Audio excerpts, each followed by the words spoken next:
Tongue twister adalah frasa atau kalimat sulit, bisa untuk latihan pengucapan atau pelafalan dalam bahasa Inggris agar bisa fasih.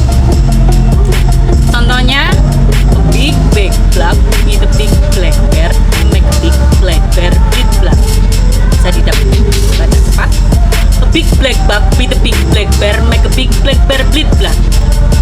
Yang kedua, a flea and a fly flew up in the flue. Said the flea, let us fly. Said the fly, let us flee. So they flew up in the flue.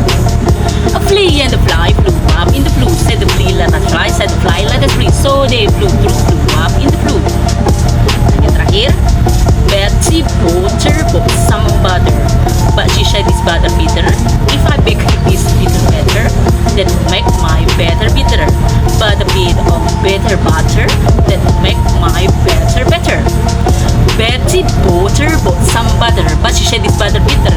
If I bake this bitter butter, that will make my better bitter. But a bit of better butter, that will make my better